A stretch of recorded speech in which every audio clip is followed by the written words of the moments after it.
warahmatullahi wabarakatuh.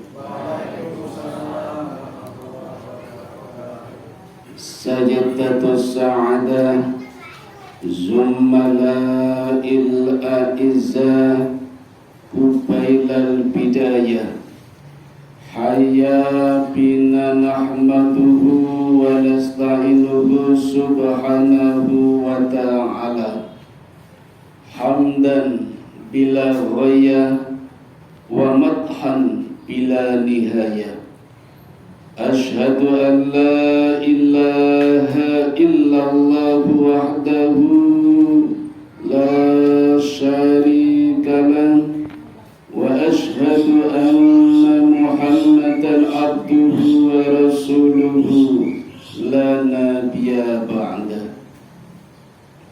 Syukur, alhamdulillah, monggo Bapak Ibu, adik-adik, saudara-saudara, kita panjatkan kehadirat Allah Subhanahu wa Ta'ala yang senantiasa melimpahkan rahmat, taufik, hidayah, inayah dan berbagai kenikmatan kepada kita sekalian hingga sore hari ini kita dipertemukan kembali, khususnya saya yang sempat libur sekitar 3 tahun mergo Covid.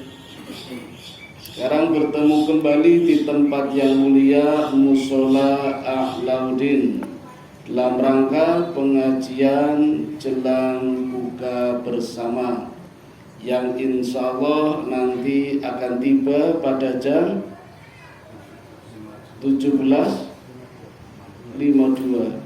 Masih lama ya. Betul menapa kita mengkaji dulu ayat-ayat Allah, mudah-mudahan dapat memberikan hidayah kepada kita. Amin ya robbal alamin. Bapak Ibu yang dirahmati Allah, niki hari Jumat nggih.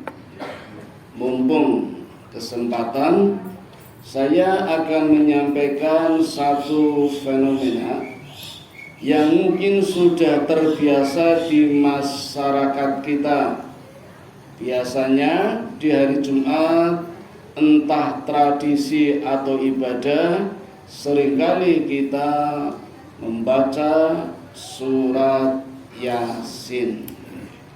Surat yang sangat viral sekali, sampai viralnya orang yang beda agama pun kadang yasinan. Ngin kula teng Sosrokusuman menawi wonten seripa nika tahlilan sing yasinan wong Kristen do teko Pak. Yang pendeta juga datang. Tak jejeri yo nggo yasin, tamat ke lambene maca tenan apa mboten. Jebul maca ning latine. Niku pendeta. Nek ngaten sing salah sinten niku? Pendetane napa sing ngundang? Pendetane ora teko yo disalahke. Tidak bermasyarakat nanti teko ya salah kalau acarane tradisine wong Islam, berarti sing ngundang sing orang genani.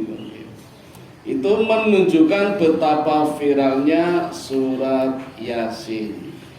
Dan memang saya mempelajari sedikitnya ada 12 hadis yang menunjukkan betapa banyak fadilah ketika orang membaca surat Yasin. Bahkan orang-orang tua kita dulu pernah mengatakan, barang siapa di malam Jumat membaca Quran termasuk surat Yasin dan arwah saudara-saudara kita datang, maka esok harinya akan kembali kepada Allah dengan riang gembira. Tetapi sebaliknya, manakala arwah saudara kita datang ke rumah kita, kebetulan yang didatangi keluarganya sedang bermasalah, do padu, korengan, rano sing tadarus, malah do nonton filmnya sini bentak-bentak, maka esok harinya arwah saudara kita yang sudah tiada pulang kembali kepada Allah dengan rasa kecewa, susah, gelisah, dan seterusnya. Itu sangat diyakini oleh orang-orang tua kita dulu. Ada apa sesungguhnya dengan surat Yasin? Mari kita coba kita bongkar sedikit demi sedikit.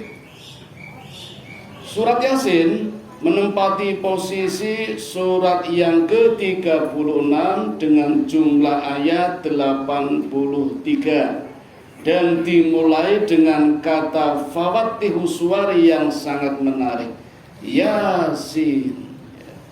Jangan salah membaca, kebanyakan ianya panjang, sinnya pendek. Harusnya ianya pendek, sinnya panjang. Ianya 2 harokat, sinnya 6 harokat. Yasin. Apa artinya? Ulama sepakat, yang tahu artinya hanya Allah Subhanahu wa ta'ala. Namun ada beberapa yang mencoba mengkaji maknanya. Sedikitnya ada 3 pengertian dari Yasin. Yang pertama, Yasin artinya panggilan. Panggilan dari siapa? Allah Subhanahu wa ta'ala. Karena ternyata Yasin adalah nama singkat dari nama-nama Allah yang jumlahnya 99. Ya Qahar, Ya Jabbar, Ya Matinu, Ya Qawiyu, Ya Hayu, Ya Qayyum, Ya Rahman, Ya Rahim, Ya Ghafur, Ya Aziz. Ya Aziz wonten, Pak? Nek Ya Hanum wonten. Sejumlah 99 kalau disingkat Yasa. Ini panggilan. Ketika kita membaca Yasin, sesungguhnya kita terpanggil oleh Allah. Kita dipanggil oleh Allah untuk mendapatkan hidayahnya, minimal hidayah yang ada di dalam surat Yasin. Bisa juga sebaliknya, ketika kita membaca surat Yasin, sesungguhnya kita juga memanggil Allah. Kita butuh pertolongan Allah. Itu makna yang pertama. Yang kedua, Yasin dari kata Ya Sayyidul Basar, wahai Bapak yang mulia. Siapa lagi kalau bukan Nabi Muhammad sallallahu alaihi wasallam? Itulah nama lain dari nama Nabi kita. Namanya Ya Sayyidul Basar, disingkat Yasin. Maka ketika kita membaca surat Yasin, sebenarnya sama saja kita membutuhkan beliau, membutuhkan yang mulia Nabi kita Muhammad sallallahu alaihi wasallam. Butuh apanya? Sholawatnya, butuh syafaatnya. Syafaat Bapak Ibu memiliki 2 kedahsyatan. Yang pertama, ketika kita mohon ampun kepada Allah dan Allah tidak mengampuninya, maka dengan syafaat Allah menjadi mengampuni dosa-dosa kita. Nabi kita menjadi jaminan. Itulah syafaat. Yang kedua, ketika dosa-dosa kita tidak diampuni, kesalahan kita tidak dihapus oleh Allah, dengan syafaat Allah menghapus dosa dan kesalahan kita. Begitu juga ketika kita berdoa, mungkin banyak doa-doa kita yang tidak dikabulkan, tetapi dengan syafaat Allah mengabulkannya. Itulah kedahsyatan dari syafaat, miracle syafaat. Maka kita membaca surat Yasin, hakikatnya sama saja kita membutuhkan Nabi. Dan Nabi kita pun membutuhkan kita, memanggil kita lewat surat Yasin. Itu yang kedua. Yang ketiga, Yasa artinya ya insan, wahai manusia. Siapa? Manusia yang beriman. Siapa lagi kalau bukan kita, umatnya Nabi Muhammad sallallahu alaihi wasallam, terpanggil di dalam surat Yasin. Maka sangat penting sekali kita membaca surat Yasin untuk mendapatkan kebaikan semua itu tadi. Sehingga sangat wajar bila di dalam surat Yasin banyak keutamaan-keutamaan yang ada di dalamnya. Surat Yasin Bapak Ibu sekalian adalah surat yang termasuk dalam kelompok Makkiyah, karena semua ayatnya diturunkan di kota Mekah. Bahkan ada 5 ayat yang turun ketika prosesi hijrah. Rasul hendak hijrah, turun 5 ayat dari surat Yasin, yaitu ayat 8, 9, 10, 11, 12. Saya buka nggih, kita bacakan biar percaya. Kula wingi ngisi teng Masjid Jogja Utara mboten percaya kalau nggak dibacakan ayatnya. Sekedap nggih tak buka. Ayat mulai 8 sampai dengan 12. Surat Yasin, surat yang ke-36. Saya buka ayatnya mulai 8. A'udzu billahi minasyaitonir rajim. Inna ja'alna fi a'naqihim aghlalan fahiya ilal adqani fahum muqmahun. Sungguh kami telah memasang belenggu di leher mereka, lalu tangan mereka diangkat ke dagu, karena itu mereka tertengadah. Ini ayat yang turun ketika Nabi melakukan prosesi hijrah. Malam hari Nabi hendak hijrah, rumahnya dikepung oleh 40 pemuda. Allah turunkan ayatnya, sungguh kami telah memasang belenggu di leher mereka. Allah memasang belenggu di leher orang-orang yang memusuhi Nabi itu tidak cuma sekali, Bapak Ibu. Nabi-nabi sebelumnya juga begitu. Cuma ada 2 belenggu, ada yang di depan leher, ada yang di belakang leher. Nabi Nuh alaihi salatu wassalam setiap memberikan pelajaran, nasihat dan hikmah, itu umatnya selalu menutupi telinganya dengan tangannya. Jadi ketika Nabi Nuh ceramah, misalnya seperti ini Bang, itu umatnya begini, ditutupi telinganya. Jadi ngeceh nih kalau Pak, ngeceh, itu umatnya Nabi Nuh. Maka ketika diterjang banjir besar, kondisi umat yang meninggal setelah asar itu mayatnya yang bergelimpangan dalam posisi menutup telinganya. Ya, seperti ketika pengajian, doradong ngerengoke malah kupingnya ditutupi. Kalau menutup telinga sekarang versinya banyak. Ono sing nganggo headset. Jane padha wae wong ngaji kok nganggo headset, berarti ora ngerengoke pengajian. Ngerengoke HP nganggo headset. Wonten niku murid-murid kadang kula ngaten kok tak minta headsetnya. Ini halus. Saking kasar dicekel Pak, disalahke gurune kok. Jadi halus. Itu umatnya Nabi Nuh. Umatnya Nabi Syuaib itu setiap diberikan nasihat, materi, pelajaran, hikmah oleh Nabi Syuaib, itu posisi duduknya selalu memasukkan kepalanya di antara 2 lututnya dan tangannya melingkari lututnya. Contoh ya, ini contoh mawon ini. Ngaten sirah lebuke. Ini kalau pun sakit, aku ketengah pun gede. Jadi sirah lebet niki. Nika nek pengajian umatnya Nabi Syuaib duduknya begitu. Kepalanya dimasukkan di antara 2 lutut, tangannya melingkari lututnya. Nabi kita Muhammad sallallahu alaihi wasallam sangat tidak suka dengan posisi duduk seperti itu. Maka bapak-bapak, adik-adik laki-laki ketika Jumatan khotib sedang berkhutbah sangat dilarang duduk seperti umatnya Nabi Syuaib.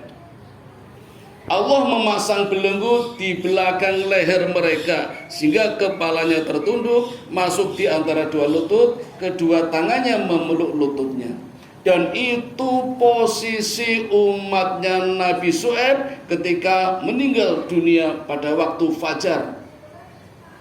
Semuanya meninggal dalam keadaan yang sama. Seperti itu posisinya. Ono sing jungkir, jembalikan, gelembang, tapi posisinya sama. Kepalanya di antara kedua lututnya, tangannya memeluk lututnya. Itu umatnya Nabi Syuaib. Maka di pengajian sebaiknya tidak duduk seperti itu. Betul-betul nggih? Alhamdulillah. Astunggal malih mesti wonten iki. Umatnya Nabi Hud leres slonjor. Ngapunten nggih, contoh. Ngaten iki. Tangannya untuk menyangga punggungnya. Allah pasang belenggu di depan lehernya. Jadi ngaten. Itu umatnya Nabi Hud. Maka ketika Allah kirimkan awan panas 1 minggu, Pak. Nek merapikan apa pinten jam niku? 1 minggu awan panas dengan kecepatan 300 km per jam. Jogja Jakarta niku awan panasnya selama 1 minggu. Ya entek kabeh niku. Itu umatnya Nabi Hud setiap diberikan pelajaran posisinya slonjor lendean. Nek ora tangane nyongko. Maka Nabi kita sangat melarang ketika khutbah Jumat, khotib sedang berkhutbah, jamaahnya dilarang selonjor. Ini kan bukan khutbah Jumat nggih. Pun mboten napa, santai aja monggo. Ajeng selonjor mboten napa. Lendean mboten napa-napa. Nganti turu ra apa-apa kula tak wangsul. Tapi kalau Jumatan mboten angsal lendean, mboten angsal selonjor. Nah, itu belenggu yang Allah pasang di leher orang-orang yang enggan menerima petunjuk dari Allah, dari nabinya. Nah, ayat ini Allah pasang belenggu di leher mereka, lalu tangan mereka diangkat ke dagu. Dadi ngaten, turu kabeh.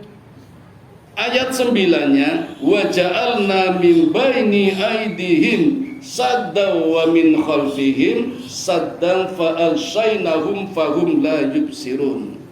Dan kami jadikan di hadapan mereka sekat dinding, dan di belakang juga sekat dinding. Kami tutup mata mereka sehingga mereka tidak dapat melihat. Nabi lewat di depannya, 40 pemuda tertidur semua. Ngantuk kabeh turu, Nabi lewat ora ana sing ngerti, aman. Dulu Bapak Ibu zaman saya masih mahasiswa, saya sering ngamalkan ayat ini, Pak. Ketika naik bis kota, mboten bayar, Pak.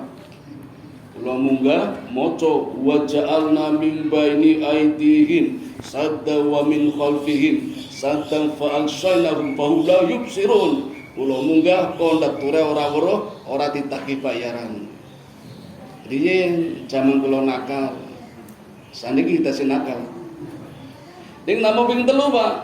Bar kowe konangan. Munggah urung maca wis ditak ayo bayar. Waduh ya Mas. Pun kapok. Ternyata tidak boleh digunakan untuk keburukan. Jane iso maca ora keton. Dede iki baca ini ya, ngambil snack 2, sepung itu ora konangan. Ini mangke wetenge malah loro niku. Nah, itu ayat 9. Ayat sebelumnya, dan sama saja bagi mereka apakah engkau memberi peringatan kepada mereka atau engkau tidak memberi peringatan kepada mereka, mereka tidak akan beriman juga.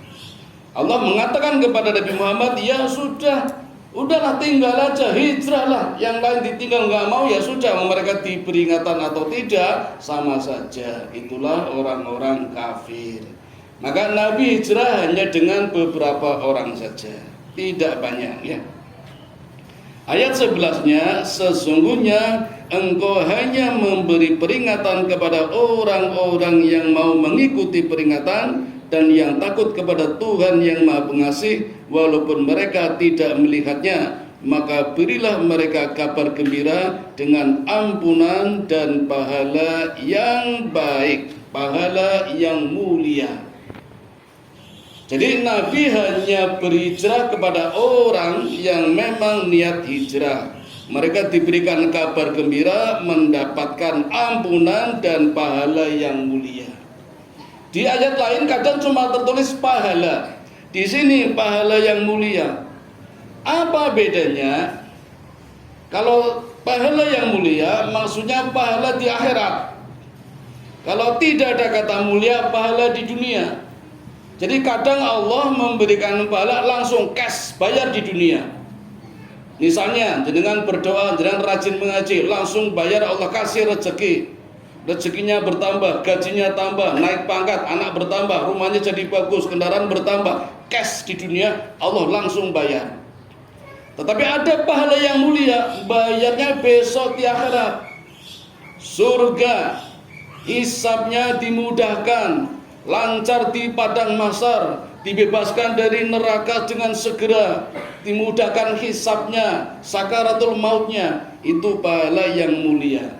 Jadi bedanya di situ Bapak Ibu. Dan Allah jaminkan kepada orang-orang yang berhijrah bersama Nabi.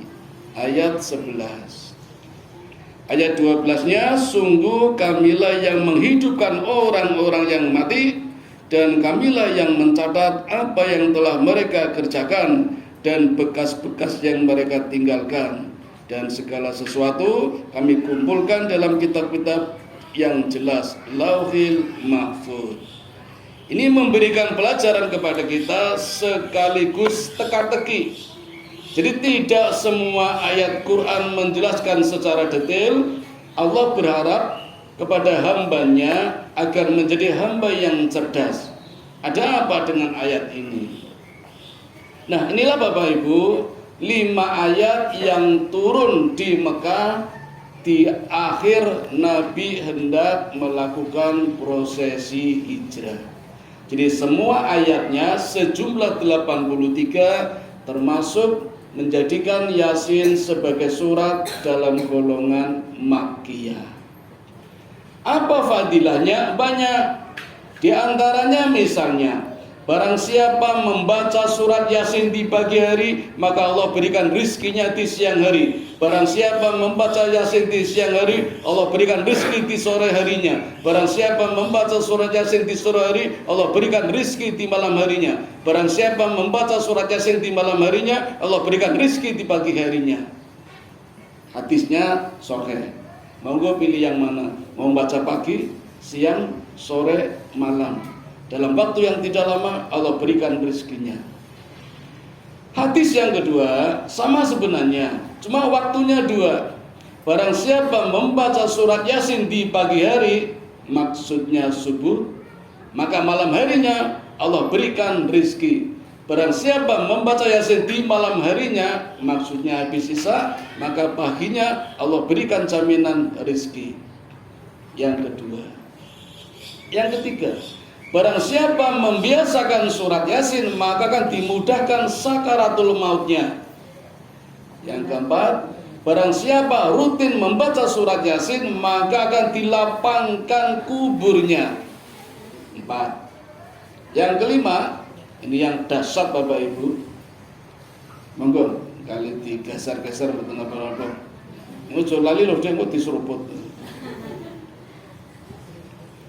Yang kelima, barang siapa membaca surat Yasin, maka yang membacanya diampuni dosanya, yang mendengarkan mendapatkan rahmatnya.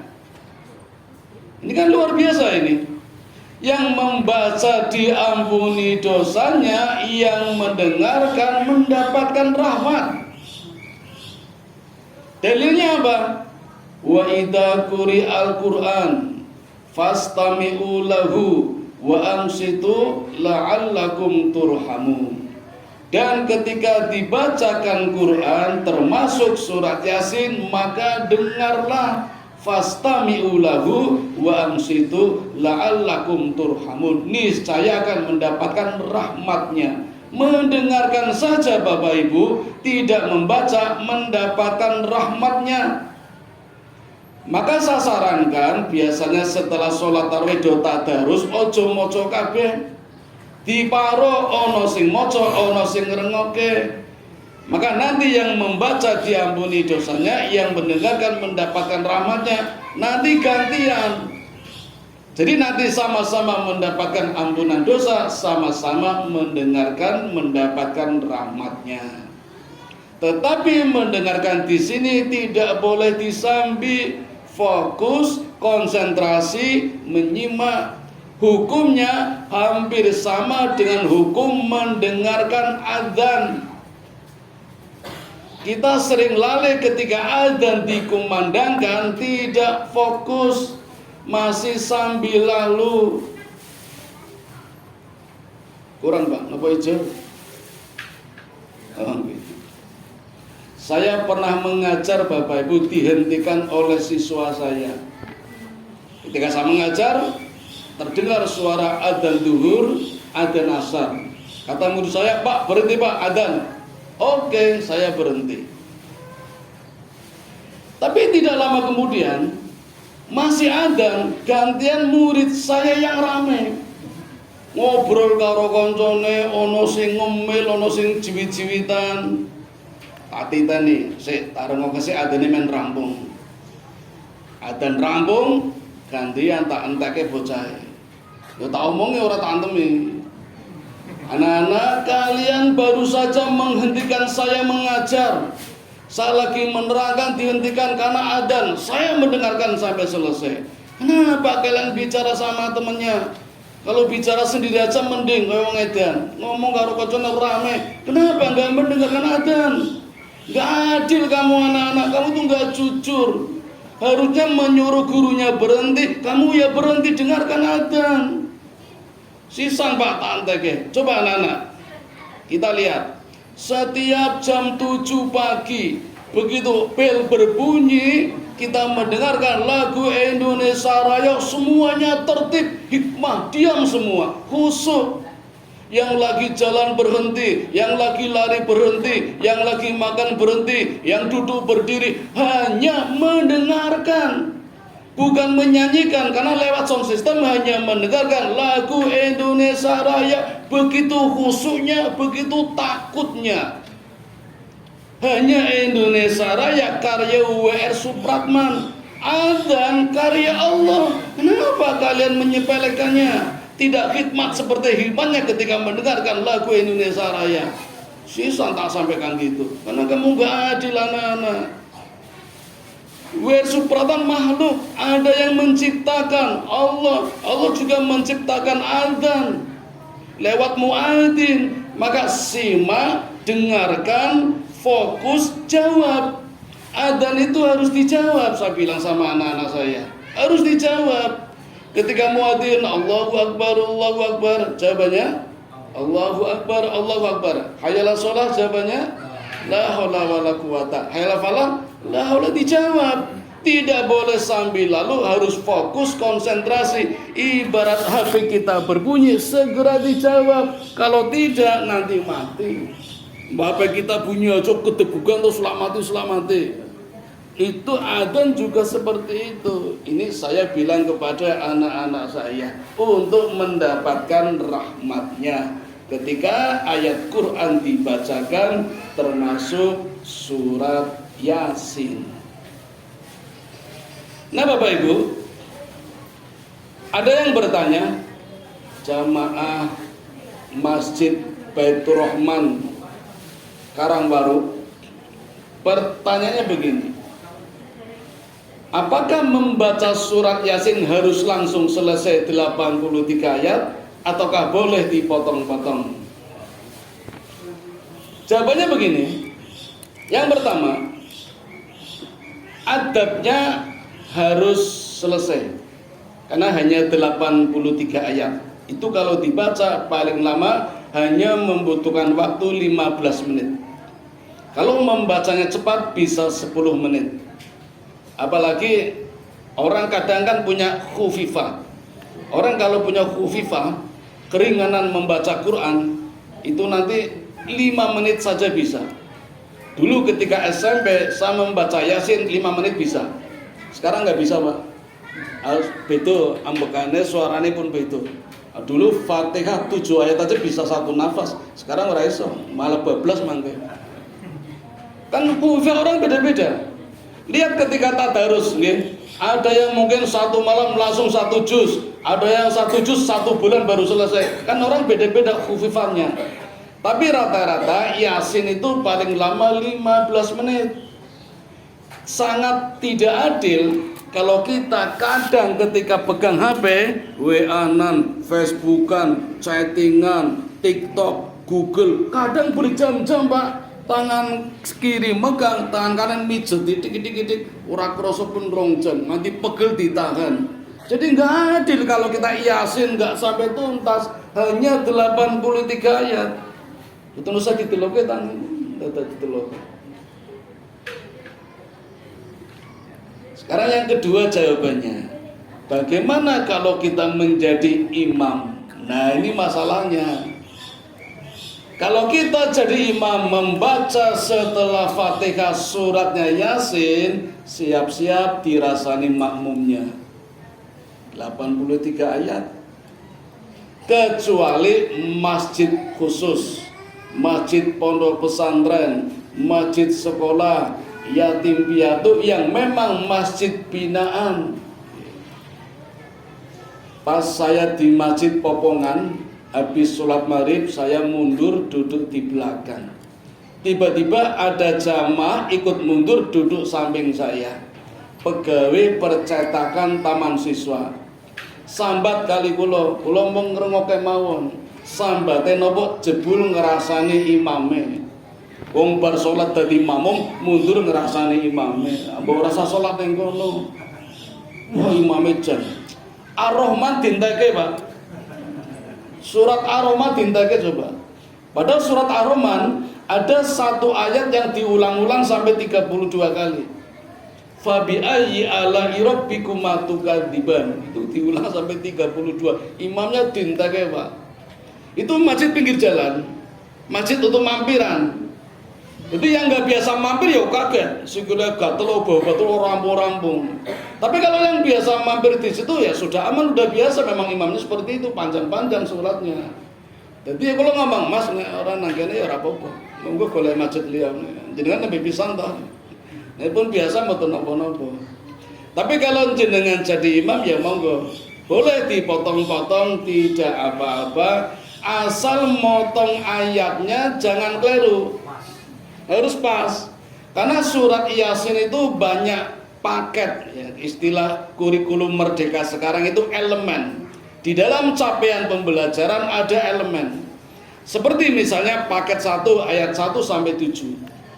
Paket 2 ayat 8 sampai 12 yang saya bacakan tadi, itu paket 2. Kalau mau dipotong yaitu 8 sampai 12, 1 sampai 7. Berikutnya ayat 13 sampai 21 itu paket 3. Dan itu isinya sangat menarik kalau tahu artinya. Saya tunjukkan ya, saya bacakan ini ayat 13. Wadrib lahum mathalan ashabal qaryah idja'ahal mursalun. Dan buatlah suatu perumpamaan bagi mereka, yaitu penduduk suatu negeri ketika utusan-utusan datang kepada mereka. Ini paket ketiga mulai ayat 13. Ayat ini turun pada saat Nabi berada di puncak kesedihan. Tahun Amulhus, Nabi ditinggal istrinya Khadijah binti Khuwailid binti As'ad, juga ditinggal pamannya Abu Thalib, walaupun beda agama tapi sangat mencintai Nabi. Lalu Allah menghibur, memperjalankan Nabi dari Masjidil Haram ke Masjidil Aqsa, dari Masjidil Aqsa naik ke Sidratul Muntaha sampai kembali lagi. Traveling, Nabi dihibur oleh Allah. Dan juga dibekali dengan ayat ini. Seolah-olah Allah mengatakan, ya Muhammad, inilah yang namanya dakwah. Jalannya tidak mesti lurus, bukan jalan tol, kadang naik turun, berkelok-kelok, banyak polisi tidur, banyak lubang, bergelombang, kanan kirinya duri dan batu. Itulah dakwah. Jadi kalau baru saja panjenengan, kalau bahasa kita kepada Nabi, berdakwah di Taif tidak disambut, malah disambit, dilempari batu, dilempari kotoran onta, sampai Fatimah ketika membersihkan rambutnya, karena banyak kotoran onta, Pak, itu menangis itu. Beda dengan zaman sekarang, saya dakwah malah disuguhi wedan gitu. Nabi dulu dilempari. Allah membekali dengan ayat ini. Dan buatlah suatu perumpamaan suatu penduduk negeri yang bernama Ashabul Qaryah. ketika utusan-utusan datang kepada mereka. Jadi ini ceritanya Bapak Ibu, ada satu negeri namanya Ashabul Qaryah yang Allah kirimkan ke negeri itu langsung 3 rasul. Kalau kaum dzurriyyat Qabil, Allah cukup kirimkan Nabi Nuh alaihi salatu wassalam. Kaum Ad, Allah cukup kirimkan Nabi Hud. Kaum Samud, Allah cukup mengutus Nabi Soleh. Kaum Sodom, Allah cukup mengutus Nabi Lut. Kaum Al-Aikah, Allah cukup mengirim Nabi Syuaib. Dan kaum Madian, Allah cukup mengirimkan Nabi Musa. Tetapi Ashabul Qaryah ini Allah tidak main-main mengirim 3 rasul, tidak cuma 1. Ada apa dengan Ashabul Qaryah? Inilah teka-teki Quran. Di Quran tidak dijelaskan secara detail. Jadi harus mengkaji dari kitab, dari ulama, dari ahli sejarah. Maka saya mencoba mengumpulkan berbagai fakta yang menjadikan sebuah titik terang, walaupun belum pasti, tapi mulai ada kejelasan di mana letaknya penduduk negeri Ashabul Qaryah. Ahli sejarah pertama mengatakan Ashabul Qaryah ternyata letaknya di negara Syria. Ahli sejarah kedua mengatakan Syria termasuk masih bagian dari negara Turki. Ahli sejarah ketiga, Ashabul Qaryah letaknya di negeri Libanon. Dan ahli sejarah yang keempat mengatakan Ashabul Qaryah berada di tepi sungai Aris, sungai yang bermuara di Laut Mediterania atau Laut Tengah. Disebut Laut Tengah karena berada di tengah-tengah antara 3 benua, Asia, Afrika, Eropa. Maka sangat subur sekali dan menjadi pusat peradaban kedua setelah Alexandria. Disitulah ada penduduk yang namanya Ashabul Qaryah yang Allah tuliskan di dalam surat Yasin ayat ke-13. Saya mencoba memadukan dan ternyata Ashabul Qaryah itu memiliki 4 wilayah. Al-Quds, Alexandria, Romawi, dan Antokia. Nah, Antokia inilah Bapak Ibu dianggap sebagai kota yang paling tua yang dipimpin oleh raja bernama Antikot yang tidak hanya mirip seperti Fir'aun tapi persis seperti Fir'aun. Yang menjadi raja perilakunya suka memaksa kehendak orang lain, tidak ada tawar-menawar. Begitu lihat istri orang diminta dengan paksa, ora harus padahal dia bojo. Maka jangan kaget kalau Fir'aun istrinya 100 Bu. Tapi semuanya terhina. Hanya sekali pakai, betinggo buang, tinggo didol, tinggo jadikan budak. Hanya istri yang ke-99 saja namanya Naas, anaknya 13. Tapi kafir. Dan yang 100 inilah yang muslim. Namanya disebut di Quran, surat At-Tahrim ayat 8. Siapa dia? Asia, bukan Aisyah, Asia. Inilah istri yang ke-100 yang tidak mau digauli oleh Fir'aun, makanya tidak punya anak. Waktu dinaiknya pun tidak mau sebenarnya Pak, tetapi karena ibunya dilumpuhkan, akhirnya Asia menerima lamaran Fir'aun, tapi juga tidak mau digauli, maka nggak punya anak. Kenapa nggak mau digauli? Karena Fir'aun mengangkat dirinya menjadi raja. Nah, suka memaksa kehendak, sama dengan Antikut, perilakunya juga memaksa kehendak orang lain. Suka menaikkan pajak, menaikkan harga. Bensin saniki dadi 10.000 pertalit. Aku dadi tekan kene sih. Tapi mirip itu. Rakyat sudah nurut bayar pajak, buat SPT, tapi ternyata pajak yang ditarik digelapkan sampai nilai bermiliar-miliar. Itu Fir'aun, Antikut sama saja.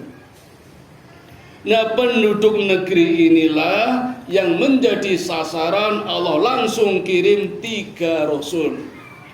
Di ayat berikutnya Allah mengatakan, yaitu ketika kami mengutus kepada mereka 2 orang utusan, lalu mereka mendustakan keduanya, kemudian kami kuatkan dengan utusan yang ketiga, maka ketika utusan itu berkata, sungguh kami adalah orang-orang yang diutus kepadamu. Di pertama Allah kirimkan 2 rasul, rasul dari golongan non-Yahudi. Gagal, Allah kirimkan 1 rasul lagi dari golongan Bani Israel. Siapa nama-nama 3 rasul itu? Menurut ulama salaf, di dalam kitab Bidayatul wal Inayah, Ibnu Katsir menyebutkan ketiga rasul itu bernama Sodik, Soduk, dan Salum. Sodik, Soduk dari golongan non-Yahudi, Salum dari golongan Bani Israel. Menurut ulama khalaf, Quraisy Shihab misalnya, di dalam tafsir Al-Misbah mengatakan 3 orang rasul itu tiada lain adalah muridnya Nabi Isa alaihi salatu wassalam. Nabi Isa punya murid 12, semuanya menjadi rasul. Dan dikenal di dalam Quran dengan nama kaum Hawariyun, penolong agama Allah. 12 murid Nabi Isa semuanya beragama Muslim. Saya ulangi lagi, muridnya Nabi Isa jumlahnya 12, semuanya Muslim, bukan Kristen. Ayatnya surat Al-Imran 52. Dan ketika Isa berkata kepada muridnya, siapa di antara kalian yang hendak membela agama Allah? Maka semuanya serentak mengatakan, kami siap membela agama Allah. Apa itu agama Allah? Islam.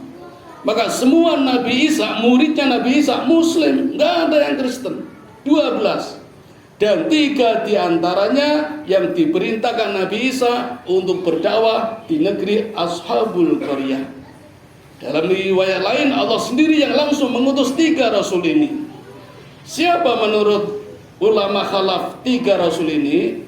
Yang pertama bernama Yuha atau Yahya. Dalam Injil disebut Yohanes. Yang menurut Ibnu Katsir namanya Sodik. Jadi 1 orang namanya banyak. Yang kedua Bulis atau Bulus. Dalam Injil namanya Paulus. Ibnu Katsir menyebut Soduk, sama. Dan yang ketiga namanya Samun. Mungkin panjenengan pernah lihat filmnya, judulnya Samson. Itu nabi, itu rasul. Ibnu Katsir menyebut dengan nama Shalom. Hawariyun menyebut Samun. Nama lengkapnya Samun An-Ghazi. Pun ada nih? 2 menit lagi. Sampun, besok lagi disambung. Bagaimana 3 rasul ini berdakwah di negeri Ashabul Qaryah. Allah sudah tuliskan di dalam surat Yasin, paket yang ketiga, mulai ayat 13 sampai ayat 21.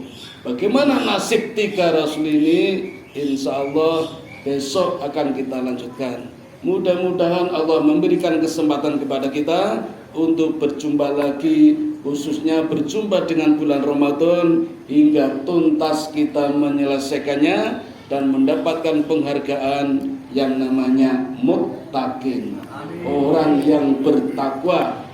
Derajat tertinggi yaitu takwa. Apa itu takwa? Takwa adalah orang yang mampu menghadirkan amalan yang baru. Jadi kalau amalan kita biasa, berarti tingkatan takwa kita belum berubah. Allah menyebut takwa di dalam Quran sebanyak 150 kali. Berarti takwa ada tingkatan 150 kali. Entah kita pada tingkatan yang keberapa, tahun ini harus beda dengan takwa tahun kemarin. Takwa besok harus lebih tinggi daripada takwa sekarang karena bertingkat-tingkat. Jadi amalannya harus beda, amalannya baru.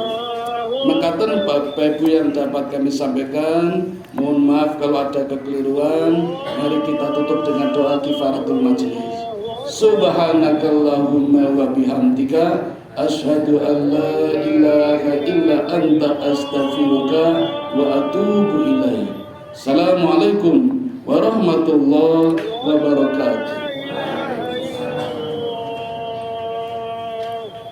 Kami kembalikan kepada pembawa.